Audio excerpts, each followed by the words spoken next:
Kun sagalee bilisummaa Oromooti.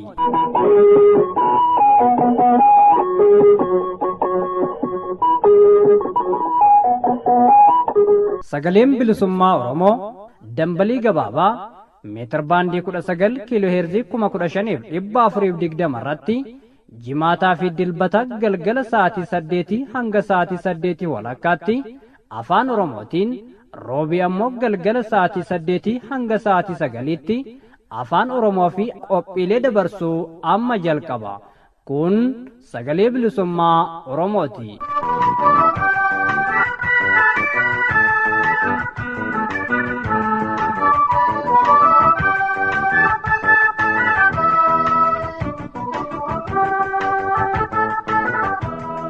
Yooyyaa ashamaa harka fuune akkam jirtan kabajamtoota hordoftoota keenya. Kun qophii raadiyoo sagalee bilisummaa Oromoo kan guyyaa har'aa isiniif dhiyaatudha. Qophii keenya har'aa kan isin beeksisuun isin faana turu an Shumburaa Odaati. Akkuma yeroo kaanii qophii keenya kan dursu oduudha. Oduutti aansuun gabaasa hiriira mormii barattoota Oromoo Oromiyaa guutuu fi Oromiyaan alaa guyyaa 5ffaa qabatee jiru isiniif dhiyeessina. Itti aansuun ibsa qeerroo bilisummaa Oromootti gurraan isin geenya. Xumura irratti immoo haala ummanni keenya kan godina Wallagga dhiyaa magaalaa guuttiin itti jiran ilaalchisee jiraataa tokko waliin afgaaffii qabna. Jalqabaa haga xumuraa nu faana turaa jechaa kallattumaanan gara oduutti isin dabarsa.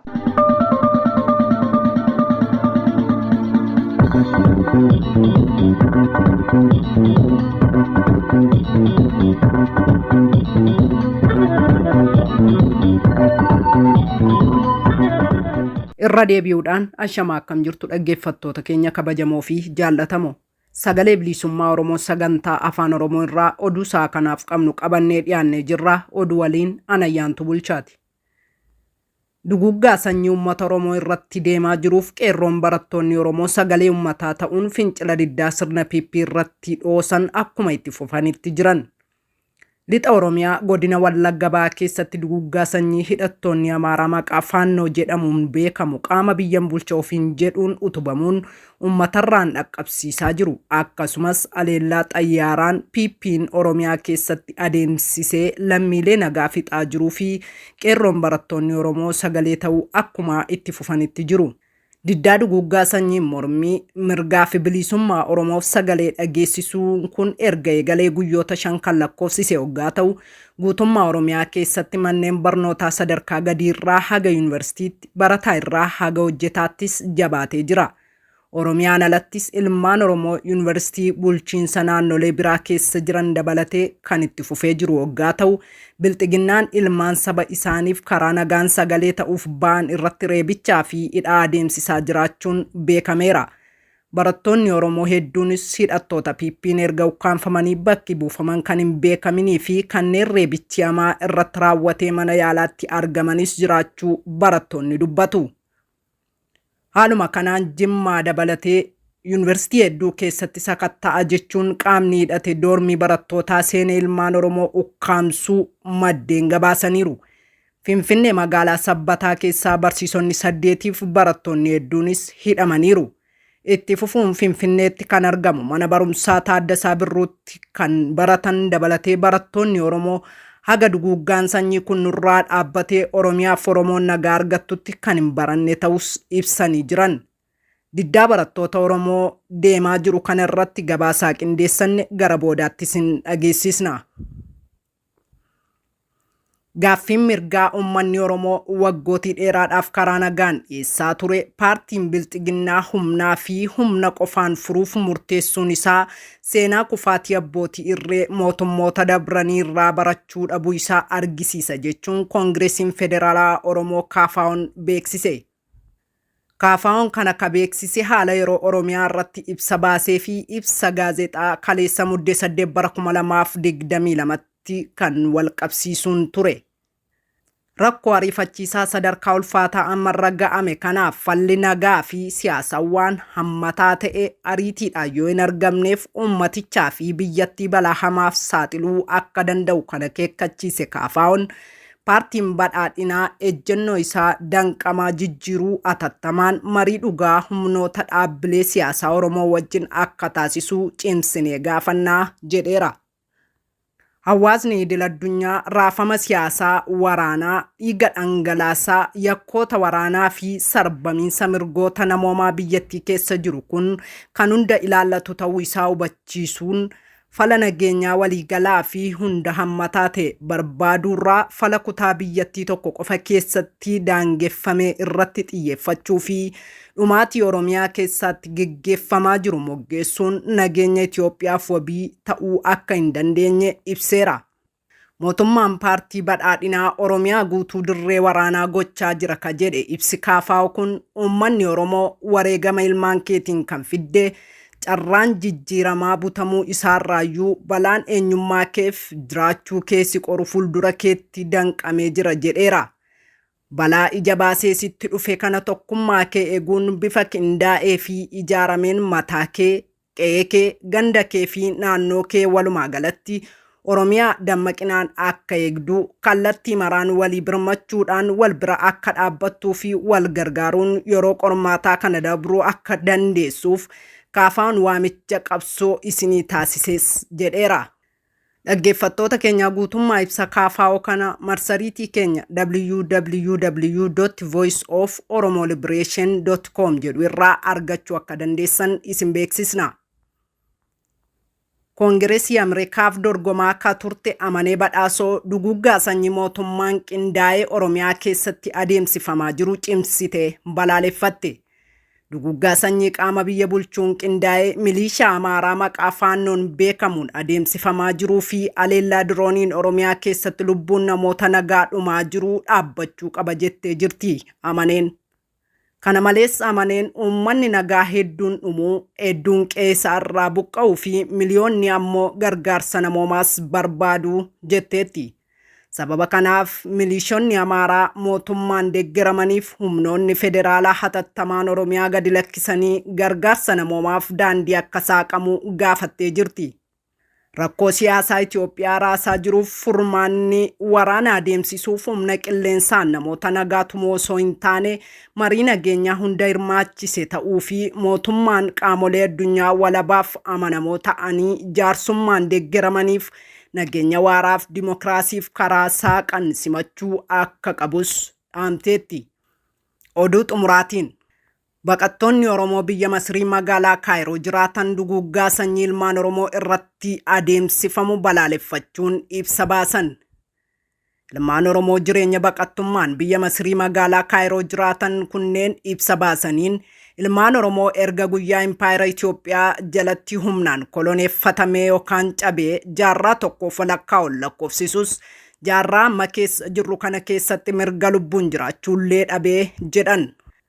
Duguggaa sanyii bulchiinsa bilxiginnaa jalatti uummata keenya irratti qilleensarraan dirooniidhaan waraana lafootiinis milishaa Amaaraa faannoo jedhamu hidhattoota PP'n wal ta'uun adeemsifamaa jiru.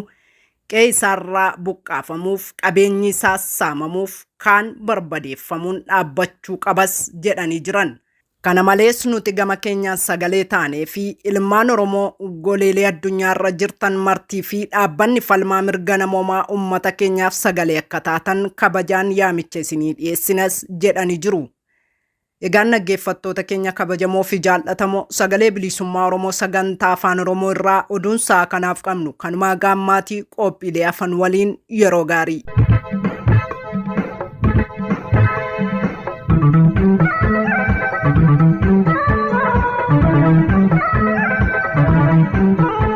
Egaan kabajamtoota hordoftoota keenya amma immoo gabaasa hiriira mormii barattoota Oromoo Oromiyaa guutuu fi Oromiyaan alaa guyyaa 5ffaa qabatee jiru isiniif dhiyeessinaa itti dhiyaadhaa.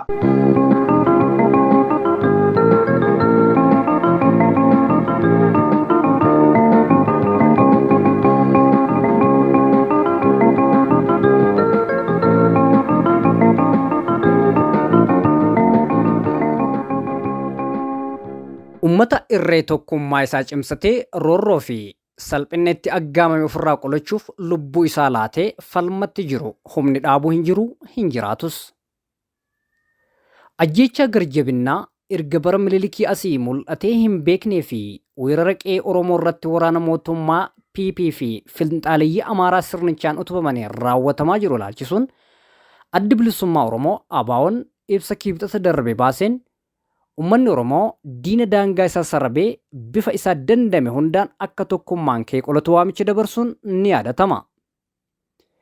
Duree qabsichaa kan ta'an barattoonni fi qeerroon Oromoos waamicha haleellaa diinaa ofirraa ittisuuf addi bilisummaa Oromoo dhiyeesse ofitti fudhachuun manneen barnootaa sadarkaa tokkoffaa hanga dhaabbilee barnootaa olaanootti hiriira bahuudhaan sagalee mormii dhageessisuu isaanii har'as itti fufanii jiru.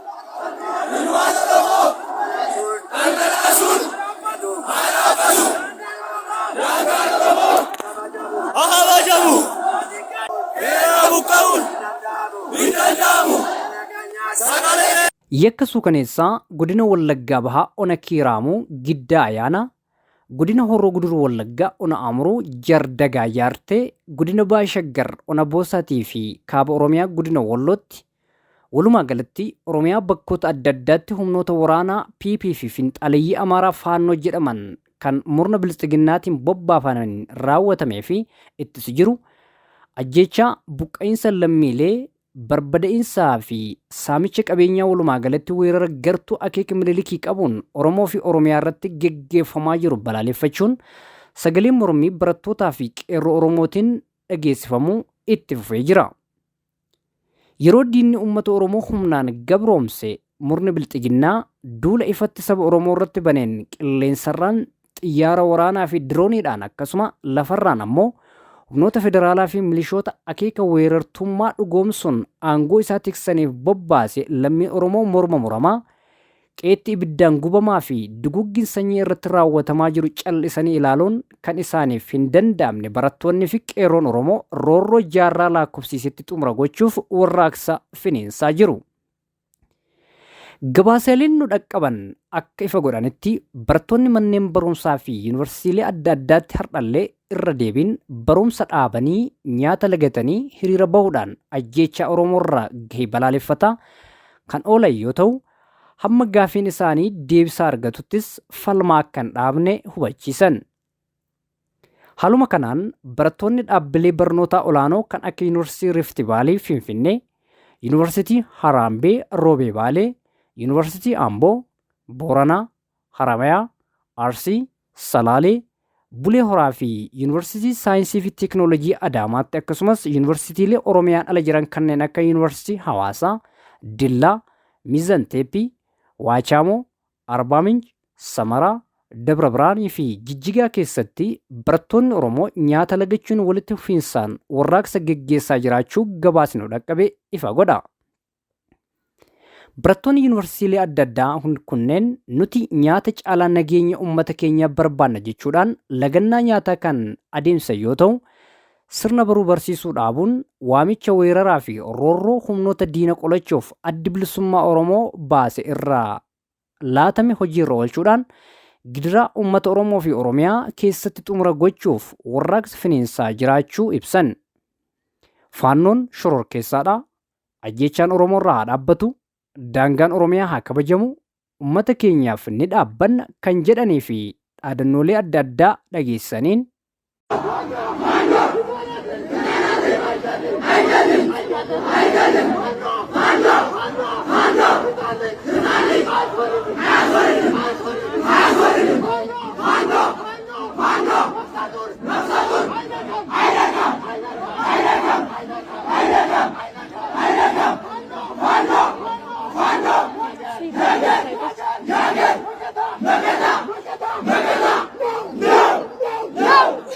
bifuma wal fakkaatuun barattoonni Oromoo manneen barumsa sadarkaa gadiirra jiranis godinaalee Oromiyaa adda addaa keessatti waamicha addi bilisummaa Oromoo irraa dhiyaate simatanii guyyoota arfaffaaf hiriira bahuudhaan mormii dhageessisuu itti fufanii jiru. Akka maddeen keenya gabaasanitti baha Wallaggaa magaalaa Naqamteetti guyyaa har'aa muddee 9/2022 barattoonni mana barumsaa sadarkaa lammaffaa Daargee fi Qophaa'inaa guyyaa arfaffaa walitti fufiinsaan hiriira mormii geggeessaa kan oolan yoo ta'u, humni waraanaa PP harka duwwaa uummata isaanii duguuggiin sanyii irratti raawwatamaa jiru sagalee dhageessisan irratti tarkaanfii fudhachuun baramee jira. Barattoonni magaalaa Shaambuu fi magaalaa Saqalaattis akkasumas ona Jimmaa Raaree Goobanaa keessatti fi Shaambuutti hiriirri murna abbaa irree fi faashistii balaaleffatu gaggeeffameera. Godina Lixa Shaggar magaalaa Gincii fi Caliyaa magaalaa Goobanitti, godina Kibba Lixa Shaggar magaalaa Walisoo fi ona Qarsaa Maallimaatti barattoonni fi qeerroon Oromoo manneen barumsa sadarkaa lammaffaa roorroo fi weerara diinaa ofirraa ittisuu qophii ta'uu isaanii hiriira geggeessaniin mirkaneessan. Akkasumas barattoonni Oromoo manneen barumsa sadarkaa lammaffaa Beddellee fi Qarsaa Liillootti, magaalaa Dambidoollootti, Baashaggar magaalaa Bishooftuutti, Harargee Cirootti, Giddugala Oromiyaa magaalaa Sulultaa Darbatti barattoonni Oromoo duguuggaa sanyii Oromoo irraa ni qolanna, yakka murna gabroonfataa kallattii danda'an hundaan ofirraa ittisna jechuun mormitti seenanii jiru.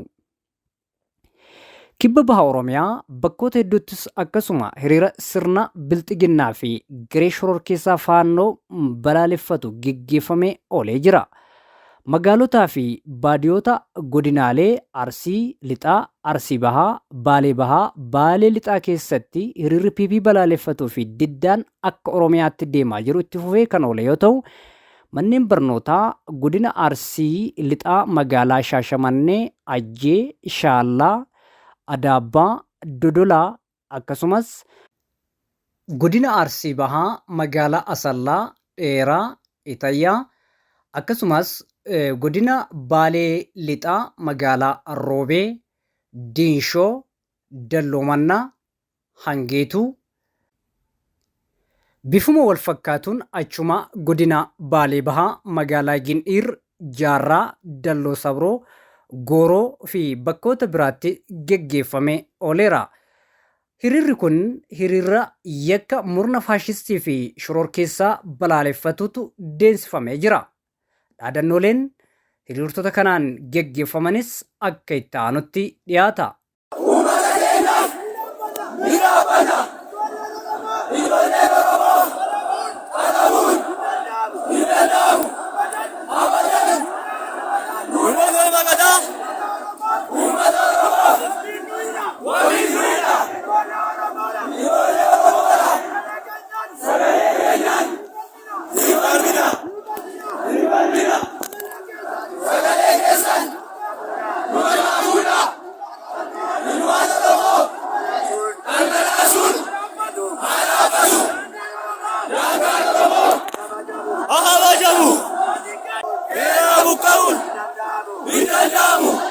Waamicha adda bilisummaa Oromoon uummanni Oromoo duguuggaa sanyii isa irratti raawwatamaa jiruuf karaa dandaheen waan qabuun ofirraa ittisuu qaba jechuun ibsa baaseen booda mormiin barattoota yuunivarsiitiilee keessaa fi manneen barnoota sadarkaa lammaffaa dabalatee qaamolee hawaasaa hiriirchisee guutummaa Oromiyaa keessatti akkasumas dhaabbilee barnoota Impaayera Itoophiyaa keessaa adda addaatti babal'atee finiinaa kan jiru yoo ta'u, mootummaan bilxiginnaa humnoota tikaa fi waraana isaa mooraa yuunivarsiitiilee keessa seensisuun kutaalee ciisichaa yookaan doormee barattootaa sakatta'uun goolii uumuu, barattoota gaaffii mirgaa karaa nagaa gaafatan reebuu fi ukkaamsee dhabamsiisutti jira.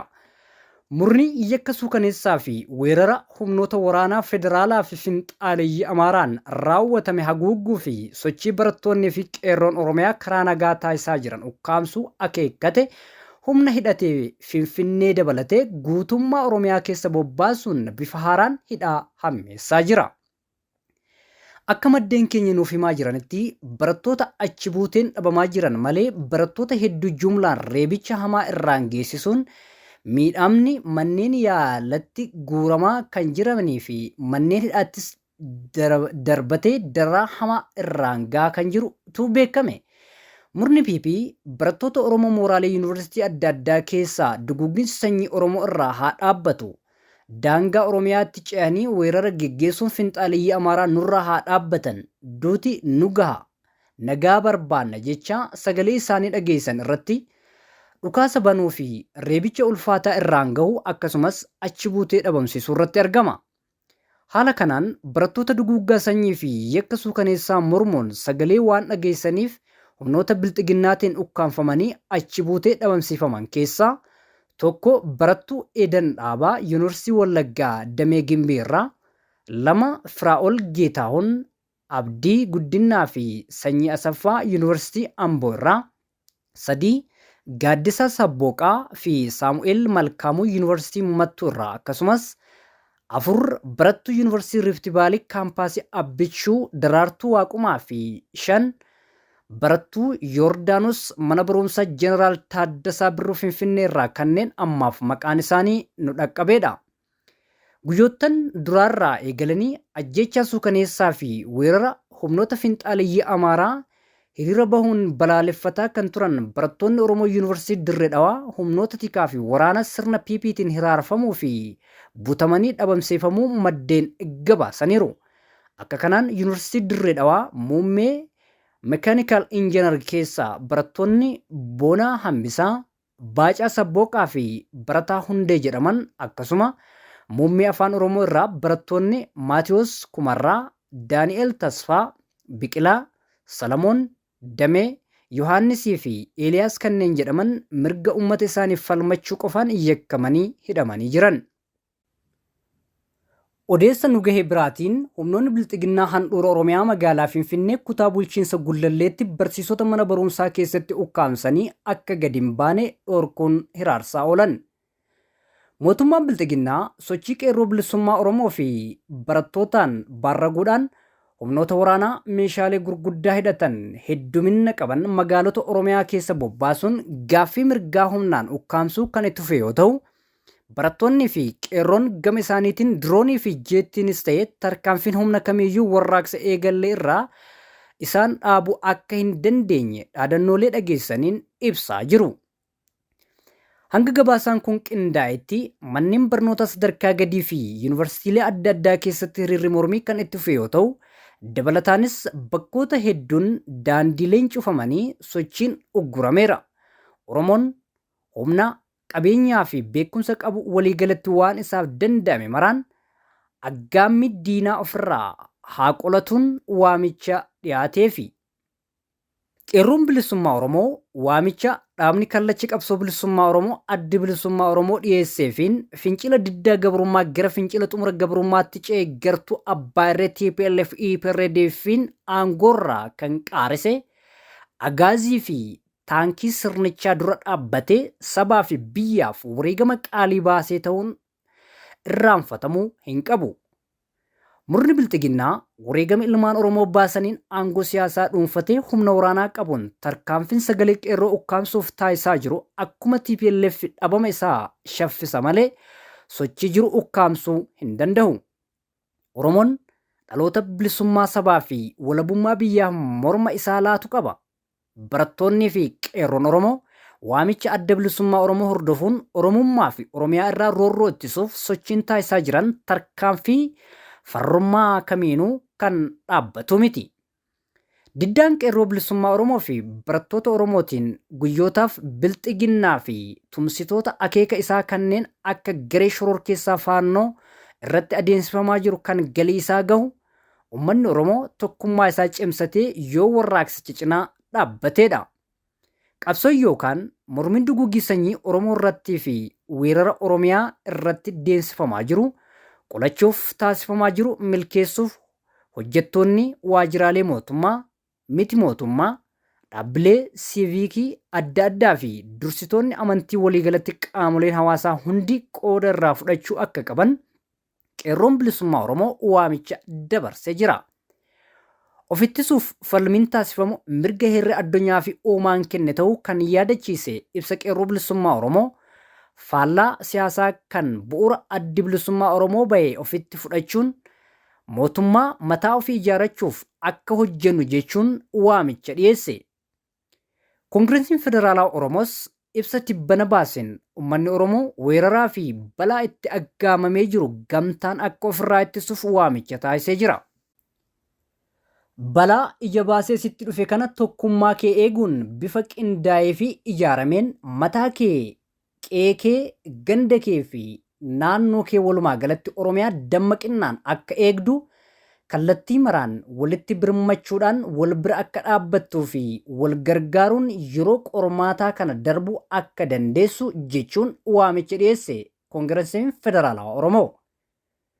Wayita Oromoon akka sabaatti diineffamee duulli irratti geggeeffamaa jiru kanatti ilmaan Oromoo biyya keessaa fi alaatti argaman marti gabrummaa jaarraa oliif sirna koloneeffattootaatti xumura gochuuf barattootaa fi kaa'imman Oromoo cinaa hiriiranii duguuggaa sanyii salphinnaa fi roorroo qolachuu waliigalatti sochii bilisummaa Oromoo fi walabummaa Oromiyaa mirkaneessuuf taasifamu cinaa dhaabbachuun dirqama yeroon gaafattu. Kana malees dhalattoonni sabootaa fi uummattoota cunqurfamoo impaayera Itoophiyaa yakka suukaneessaa murna bilxiginnaan gartuu shororkeessaa Oromiyaa keessa bobbaafateen raawwatamaa jiru balaaleffachuu fi sochii qeerroo Oromoo dhaabbatanii kabajaa mirgaa namummaa, nagaa, haqa, dimokiraasii fi abbaa biyyummaaf sagalee ta'uu qabu. Ummata irree tokkummaa isaa cimsatee roorroo fi salphina ofirraa qolachuuf lubbuu isaa laatee falmaa finiinsaa jiru humni galma gahiinsa kaayyoo isaarraa dhaabuu hin jiru, hin jiraatus.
Yeroo ammaa kana haalli Oromoon itti jiru yaaddoo guddoo taatee jirti. Isuma kana bu'uura godhachuudhaan haala yeroo irratti qeerroon bilisummaa Oromoo ibsa baasee jira. Ibsi qeerroo bilisummaa Oromoo baase kunootii itti dhiyaadhaa.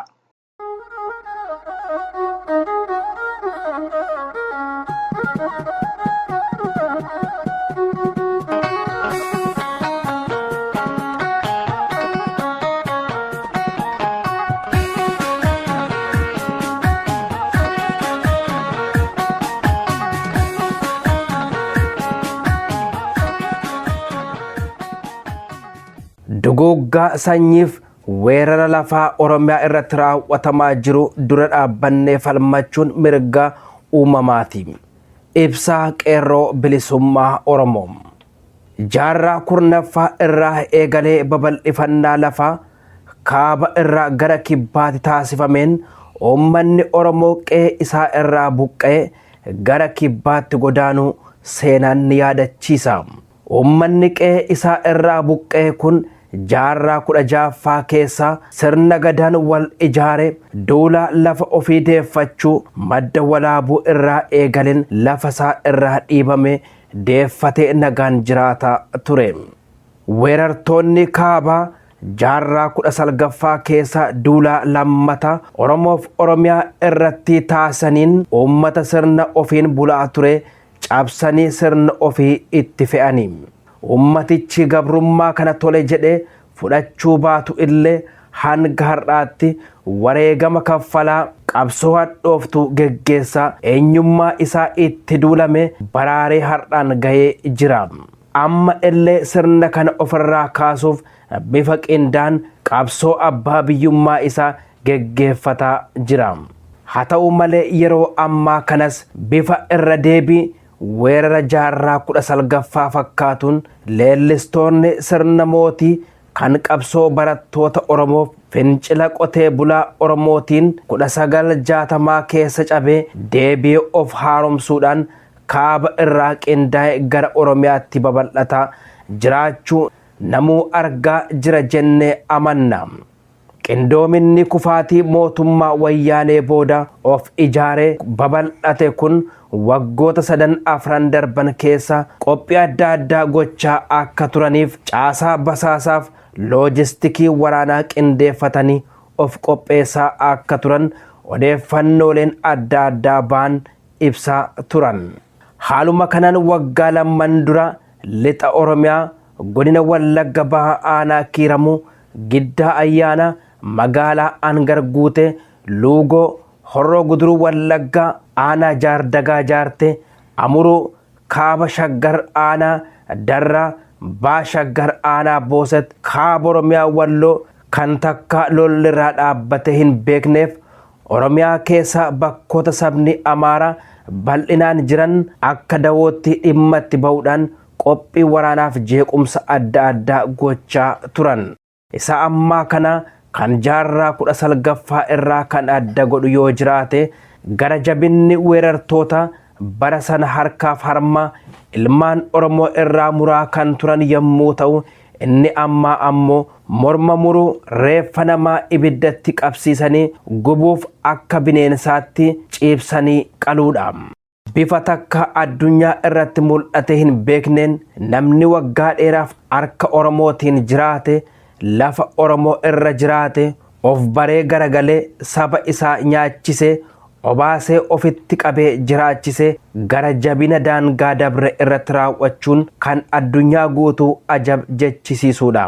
Lolli amma Oromoo irratti kallattii adda addaan geggeeffamaa jiru kan PP'n qindeessu ta'uu isa waggaa 2 duraa kan hubatamedha.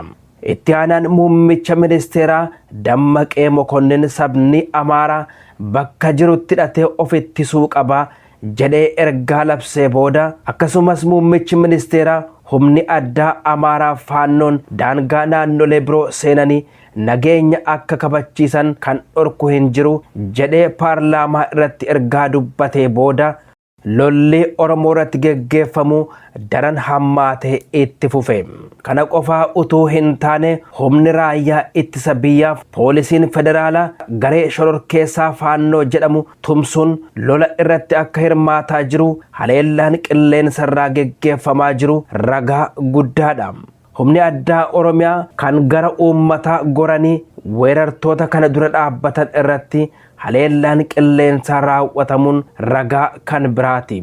Kana waan ta'eef qeerroon bilisummaa Oromoo sochii weerartoota kanaaf adeemsa PP Oromiyaa lafa jeequmsaa gochuuf raawwatu dursee hubachuudhaan uummanni Oromoo akka of qopheessu akka falmatu barattoonni Oromoo of ijaaranii weeraraa Oromiyaa irratti deemuuf ajjeechaa raawwatamu akka dura dhaabbataniif qopheessaa tureera.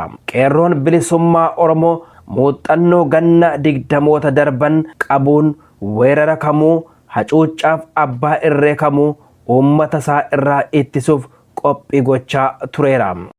Barattoonni Oromoo yuunivarsiitiif manneen barnoota adda addaa keessatti ajjeechaaf weerarri lafaa kun akka dhaabbatu sagalee isaa dhageessifachuu irratti argamu.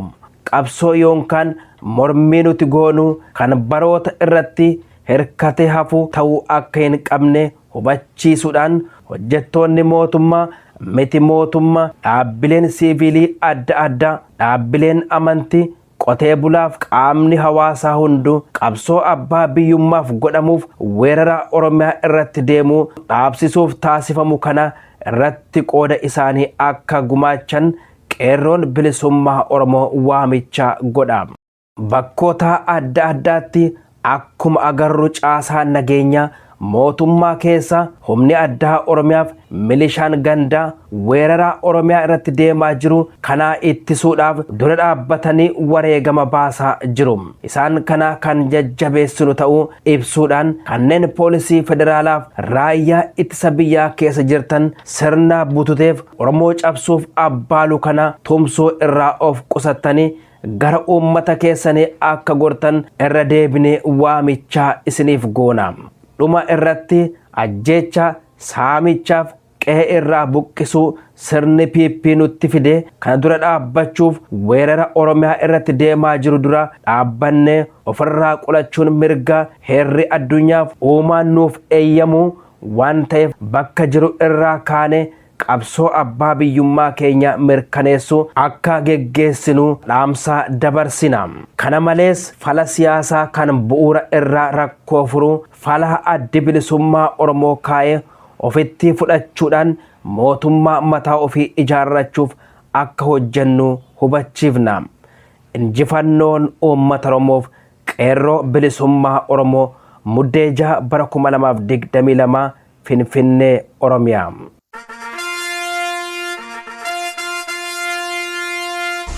Seenaaf wareegee lammiif kan boba'ees kan ifu galfata iyyuu baannee nu harkatti nafu kaasinu waan.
Sena po warege, damif kampo bahu.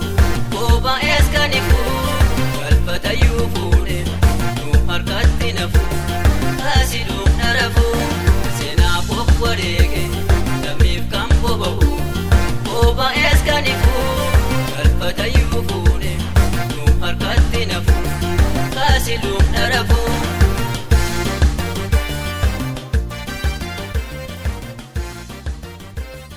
Kaabaa kibbaa bahaa dhiyaa bakka jirtan maraa kanneen hordofaa jirtan sagantaan keenya itti fufeetuma jira. Haala uummanni keenya kan godina Wallagga dhiyaa magaalaa Guttin itti jiran ilaalchisee jiraataa tokko wajjin afgaaffii goonee jirraa kunnooti.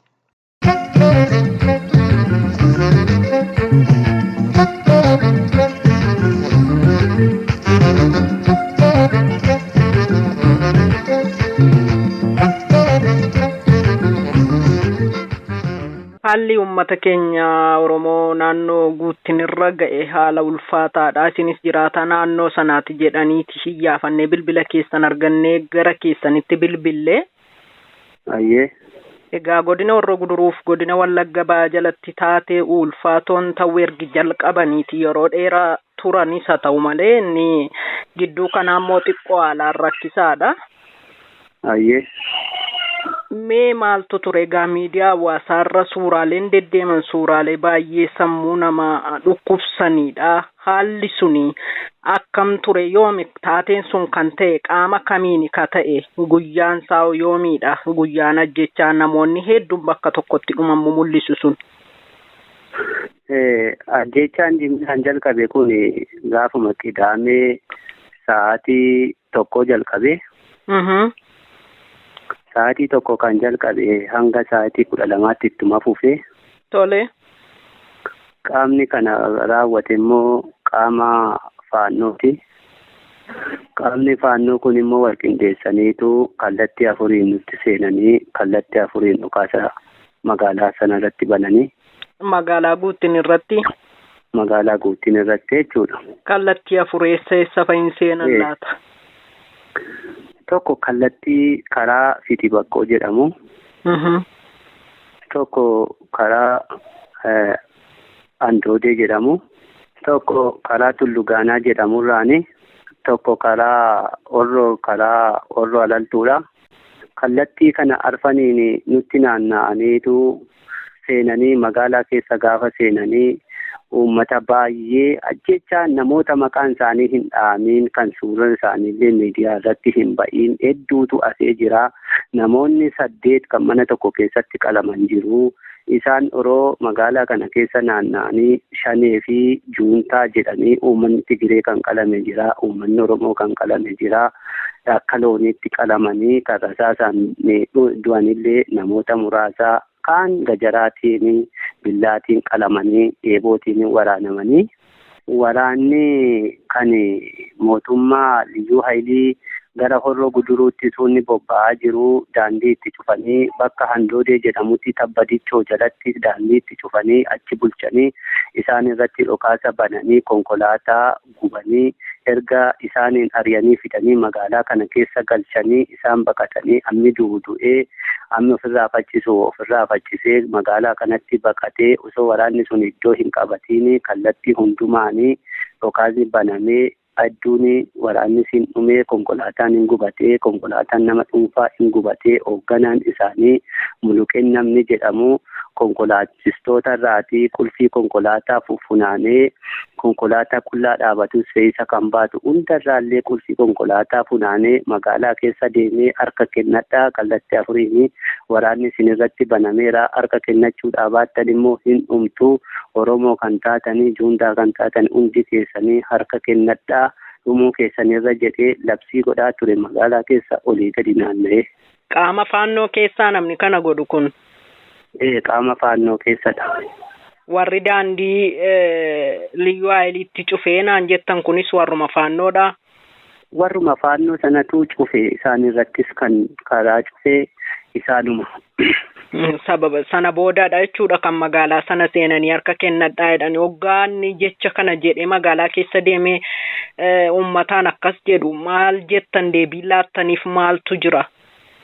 Deebii akkamitti laannaa ani gimbiirra ol ba'ee tan dhaabadha sagalee kana yookaan inni itti dhaga'ee gaardiin namni lama gidduu isaanii deemaa namoonni lamaan sunii meeshaa afaan buufatanii deemuu innis meeshaa qabaa namoota sana gidduu bu'ee harka kennadhaa jira gimbiirraan ol ba'ee tanii sagalee kana dhaga'ee hoggaan sagalee kana dhaga'u jedhee gaafan ilaalu meeshaa qabatanii halaammatanii waan isaan deemaniif na rukkutu jedheen gimbiirraa gadi bu'een mana keessa seenee erga mana keessa seenee sagaleema kanan dhaga'ee kanarraa kan ka'ee waraanni suni ittuma fufee namoonni maqaan isaanii hin dhaamin hedduutu jira. Kan reeffi isaanii gubatee jira. Qabeenyi akka malee saamamee manni akka malee gubatee ajjechaan uummata Oromoo irratti miilana ta'e kuni eessa Adawaattuu Calanqoo irrattuu hin taane inni kuni eessarraayyuu Miniliika harma mure malee harka kute malee akka kanatti uummata Oromoo hin ajjeemne. Uummanni ammallee dhaamsi nuti qabnu uummanni Oromoo ba'aa fi kaaba kibbarra jiru hundillee ajjechaa kana jalaati uummata Oromoo magaalaa guuttiin kana keessa jirullee akka nu baraaru dhaamsa guddaa nutti nu dhaama.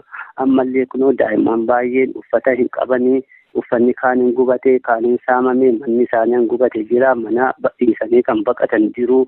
Uummanni Oromoo ammallee 10,000 olitti kan lakkaa'amanii bishaan ibsaan asirraa badee jennaan beela hamaa keessa jirra, dheebuu hamaa keessa jirra. Mee gara dhaamsaatti itti deebina. Gara boodaatti dhaamsa qabdan akka dabarfattan carraa isiniif nan laadha. Meegaa namoonni dhuma maatii tokko keessaallee nama 8 feetu qalameenaan jechaa jirtu dhugaadha. Miidiyaa hawaasaa irratti kan argine suuraadhaanii boolla tokkichatti namoota toora galchanii waggaa sharaadhaan awwaalaa jirantu mul'ata. Tilmaamumaan egaa isinis jettaniittu namoonni maqaan hin baane suuraan isin baane hedduu jira jettaniittu namoonni magaalaa sana keessatti qaama faannoo kanaan dhumanii tilmaamaan meeqan ta'u jettanii yaaddu ergasii yeroo teessanii carraa wal iyyaafachuufaa yoo argattaniittu ta'e. Tilmaamaan nama 300 hin ta'u jedhee tan yaadan. Guyyaa tokkichatti. Guyyaa tokkicha sanatti nama 300 ammallee ijoollee nuti beennu arjoo guddattuu keessaa kan dhufanii kan siraa hojjechuudhaan ijoollonni baay'een kan dhufan kan siraa deemanii kan lagaa hin galiin baay'eetu jiru. Ganama sana ba'anii hojiif kan bobba'ee manatti hin gallee amma irraatti nagarree ijoollee fuula isaanii beennu amma irraatti nagarree barbaadaama jirra iyyaafachaa jirra. Bilbilaan kan bilbilli isaanii didellee jira. Ammayyuu namoota baay'eetu hin argamin jira malee namoonni gaafa sana miidhaman namoota hedduudha. Namoota kana egaa kaan achi buutee nuun argamne du'aaf jiraanuun beekamne naan jechaati jirtu. Warruma iddoo tokkichatti namoota 8 ta'anii qalaman jettan kana dabalatee namoota akka carraa reeffa isaanii argattan kana kaastanii bifuma sanaan illee bifuma amma miidiyaa hawaasaa irratti mul'atu. Egaa ilmi namaa kabajaa qaba silaa utuu biyya kabajaa namummaa beeku ta'eeti ilmi namaa kabajaa qaba. Kabajaa dhabuun egaa gaafuma mana ofii keessatti qalame haa ta'uti jechaasu kanneen isaan kun raawwatee booda immoo ilmi namaa reeffumti isaallee kabajaan awwaalamuu ka qabu. Egaa bakka tokkotti toora galchaniiti sharaadhaan maraniiti kan awwaalaa jiran kan mul'atu. Bifuma sanaan illee haa ta'u reeffa warra mana keessatti qalame warra magaalaa keessatti reeffa isaanii argattan kana kaastaniima bifuma gaariin taaneen illee haa ta'uti reeffa isaanii kana kaasanii awwaaluun danda'ameera namoota kana laata? Hin danda'amne akkamittiin danda'ama reeffa namoota kanaa ani nama Waggaarii Mo'isaa jedhamu Tolasaa Baqqalaa nama jedhamu reeffa isaanii kanallee fuudhee akka nama dhuunfaatti illee sa'aatiin kafannee hin awwaalla akka nama dhuunfaatti namoota wajjin jennee kan nuti yaadne ijaan nutti hin mul'isne carraa magaalaa keessa sochoonee jaroota kanaafillee iddoo awwaalcha mijeessinullee hin dhabne reeffi namoota kunillee baay'een kan wal makee nama keenya jedhanillee namoota keenya fuudhanii kan gara Tulluu Gaanaatti deemanillee qabu. Isa kana fi yeroo sana irra adeemnee qulqulleessinee awwaaluufillee carraa hin arganne sodaa hamaati jira waan ta'eef. Namni tokko maatii tokko keessaa nama tokko obbiraa dhabuun iyyuu hedduu ulfaataadha. Egaa ilmi namaa lafa kanarra jiraataan afur harka rabbiitiin duutis nu laatameera. Isuma harka rabbii keessaa iyyuu maatiin tokko nama tokko gaafa obbiraa dhabu gadda guddaatu itti dhaga'ama. Baay'ee ulfaataadha. Maatii tokko keessaa namni 8 sanaa ol waggaa dhabamume namoonni tarii lubbuudhaan maatii sana keessaa afan jirumoo hundumatu dhume manni banaatti hafe laata? Manni banaatti kan hafe jira. Amma Tigireen tokko maatii kan dhabee ofii isaa qofaa gangalatee baqatee lubbuu isaa baafatee amma kana maatii isaatiif illee gaddaa jira. Akkatti mana sana seenee gadduu hin qabu, itti gadhiisee bahee manni suni akkuma gaafa sana banametti ittiin hafee namoonni yeroo sana mana gadhiisanii ba'anillee akkasumattiin ammarraatti manni sun banaatti jira. Gara mana sanaatti deebi'ee mana sana kan hin fudhatiin ammayyuu uummanni baay'eetu jira. Namichi harka kennadhaa waraanni isin irratti labsameera jedhu kun asitti dhalateetu nama asitti guddatedha. Muluqeen namni jedhamu inni sagalee kana labsaa deemu asitti dhalatee asitti guddatee ilmaan Oromoo wajjin nyaatee ilmaan Oromoo wajjin dhugee kan inni asumatti guddate Oromoo hunda beeka. Sababa kanaafi warra Amaaraa eeggachuun isaan rakkisu ni beeka waan ta'eef adda baasee. Warri Amaaraa kun amma naannoo sana qubatanii ka jiran nagaamaan lafa sanarra jiraataa jiru. Amma isaanii bakka lamatti ol qoodeetu jira. Namni kun magaalaa kana keessaati gama Oromoon jiraatutti bakka lamatti ol jiranii isaan kaan gama Tullu Gaanaa ce'anii Alii bakka jedhamutti godaananii Andoodee bakka jedhamutti godaananii ammallee magaalaa kana keessaa manni isaanii cufaadha, suuqiin isaanii cufaadha. Naannoo Goorgisii fi naannoo Mikaa'el Safariitti oolii isaaniitti wal gurmeessanii Oromoon immoo gam tokkotti wal gurmeessee akka kanatti jiraataa jira. Mana tokko keessa Oromoon nama 30 nama 25 ta'eetidha kan inni bulaa jiru. Walitti baqatee mana walii baqachaa jira. Innichi Oromoo ta'ee mana isaan keessaa qabu gara uummata Oromootti baqatee akkanumatti mana isaa dhiisee baqatee lubbuu isaa baafatee inni lubbuu isaan baafatiin immoo achumatti du'ee namni dhaqee isaa marraatti dhaqee ilaalellee hin jiru. Warra Amaaraas gara walii isaaniitti baqatanii iddoo tokkotti gurmaa'anii jiru jechuudha. Eeyyee uummanni Oromoos bakka tokkotti wal qoodee baqatee jira. Isaanis nu keessan deemanii nutis achi hin deemnu. Achi yoo deemeyyuu uummanni Oromoo tokko achi yoo dhaqee du'a malee carraa biraa hin qabu. Yooma gara uummata sanaa dhaqeyyuu. Eeyyee. Uummatumtiyyuu uummatuma kaleessa wajjin guddate lolaa qaama hidhatee dhufe faannoo osoo hin taane jechuudha akka yaada kee irraa hubadhu. Uummata uummatatu lolaa jira. Ijoollee nuti wajjin wal beeknutu lolaa jira. Mana Oromoo kan beekan manni Oromoo hin cabaa manni isaanii hin cabu. Inni kun kan Amaaraati, inni kun kan Oromooti. Uummata Amaaraa kan taatan as keessaa ba'aa gama keenyatti galaa jedhanii labsii akka kanaas Oromoo waraana sana geggeessaa jiranitti himaa turanii uffata mataasaa akkatti deemanii manaa fudhatan kan dhabanii hamma kana qullaa isaanii bakkee keessa jaan jiru. Miila qullaa caammaa gatanii caammaa gara manaatti deebi'anii dhaqanii akkatti fudhatan dhabanii miila qullaa deemaa jiru amma uummanni Oromoo jechuudha. Warri mana isaan biraa qaban. Waggaa sana waraanni Liyyuu Haayilii ittisa guddaa gochaa ture gama uummata Oromoo kanarraati dhugaa dubbachuudhaafi amma danda'etti uummata Oromoo baraareera waraanni Liyyuu Haayilii.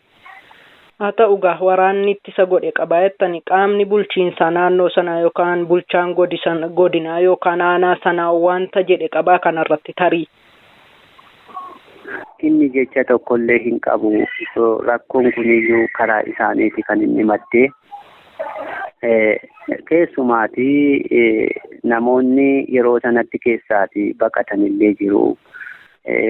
Kan ammallee afanii waraana Liyyuu Haayiliitti kan hin dabalamne kan qaama mootummaa Makkalaakaa duukaa socho'an jiru. Bulchiinsi isaanii kantiibaan Silaasii batee jira. Kantiibaan magaalaa kana keessa hin jiru. Yeroo waraanni sun banamus hin jiru. Erga waraanni sun banamees magaalaa kana to'achuu hin dhufne. Bulchiinsi godinaa kaleessa kan dhufee deebi'ee ba'ee furmaata tokko nuuf hin laanne. Ammayyuu uummanni Oromoo sodaama sana keessa jira. Godaansumarra jira. Baqachaama jira.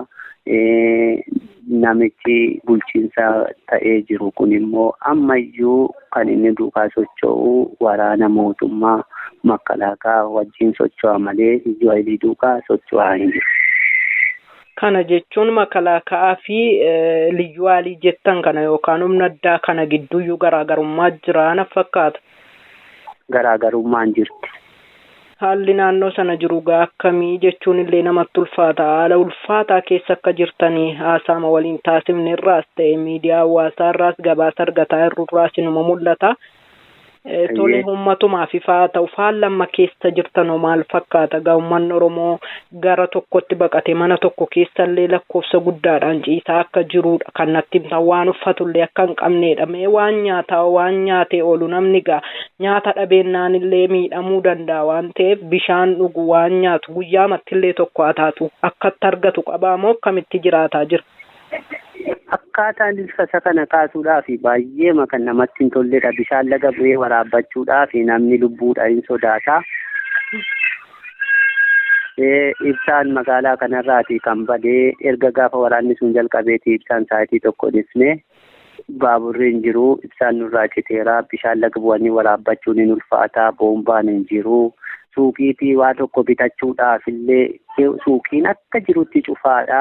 Daa'immaniif koshoroo bituudhaaf illee daa'immaniif bishaan suuqii irraa bituuf illee suuqiin tokko banamaan hin jiru. Bishaan hin jiru. Wanti tokko illee hin jiru. Namichi tokko daa'ima 5 baatee mana kootti kan baqatee amma tajaajilee waanan godhu dhabeetan boqqolloo magaazina keessaa baasee mulluu affeeleef jedheetan ofii kootii itti kenne. Akka kanaatti jirra. Waa tokko ammayyuu uummanni kun du'a gidduudha kan inni jiru. Uffata hin qabu, caammaa hin qabu, nyaata hin qabu, dhugaatii hin qabu, tiida bulaa jira. Kana keessaa immoo diinni kun ammayyuu nutti roobisaadha kan inni jiru. Kaleessa waggaa sirna awwaalcha nama tokkoo geggeessaa jiranii dhaqanii bakka awwaalchaa irratti dhukaasa bananii irratti immoo Baqqalee nama jedhamu wangeelaawwii tokko rukkutanii. Ammayyuu namni sodaa hamaa keessa jira. Daa'imman boo'aa jiru. Beelaan baay'ee miidhamaa jiru. Kanaaf uummanni Oromoo bakka hundarra jirullee nu birmatee rakkoo kana keessaallee akka inni nu furu dhaamsa guddaa isinii dhaamna. Isinis uummata Oromoo kan ta'etti nu dhaama. As keessaa karaa baanu hin qabnu. Gara Aroolimuutti ba'uuf daandiin nutti cufataadha. Gara Giddaa Ayyaanaatti baqachuu fi daandiin cufataadha. Gara Naqamteetti hoggaa nuti baanu waraanni liyyuu haayilii nu baasaa hin jiru. Waraanni as keessatti namoota huggureedha kan inni dhowwaa jiru. Daandiis hin qabnu. Bishaan akkatti waraabbannu hin qabnu. Sodaa hamaadha keessa kan hin jirru. Isa kana immoo dhaamsa nu dhaamaati. Karaa isinii danda'ame miidiyaa hawaasaa ta'uu miidiyaa idil addunyaa ta'uu nu dhaama. Uummanni Oromoo kan ta'e rakkoo hamaa kana keessa akka inni nu baraaru itti nuuf hima. Tole egaa haala ulfaataa kana keessa teessanii rakkoo ofii keessan dabalatee uummanni Oromoo magaalichaa godinichaa keessa jiru uummata Oromoo dhaqqabsiisuu keessaniif guddoo isin galateeffannaa. Rabbi immoo isin faana haa jiraatu jabaadhaa isiniin jenna. Sagalee keessan uummata biraan ni geenya. Yeroo keessan fudhattanii turtiin faana taasiftaniif maqaa sagalee bilisummaa Oromootiin guddiseen isin galateeffadha. Ulfaadhaa. Hayyee isinillee galatoomaa fooyyaataa ulfaataa yaada keenya fuudhuuttillee ulfaataa ammallee nurraa hin fagaatinaa. Yaadota jiru haalota jirullee ifa isinii goona.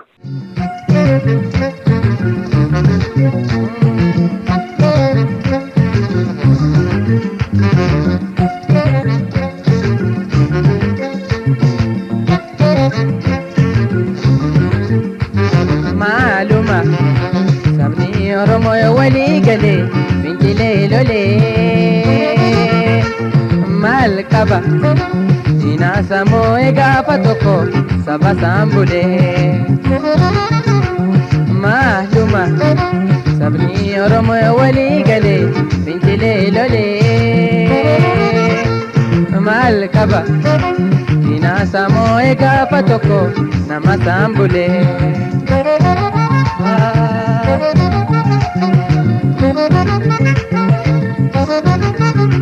Akkaada pappaan qabne diddiitamne hanga yoomitti jiraanna gabroomne. Akkaada pappaan qabne diddiitamne hanga yoomitti jiraanna gabroomne. Tokkummaan kaane hafuursine fincilee lollee. Baan kun hunduu nurraa jita yoo bilisomne. Tokkummaan kaane hafuursine fincilee lollee. Baan kun hunduu nurraa hafa yoo bilisomne.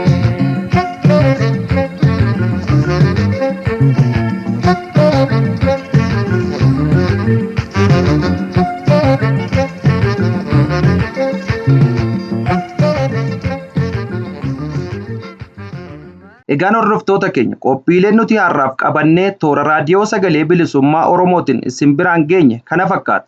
Jalqabaa haga xumuraatti waan nu hordoftaniif galanni keenya bilisummaa isiniif yaa ta'u jecha sagantaa itti aanuun haga walitti deebinutti fayyaa nuuf ta'a. Injifannoon uummata Oromoof.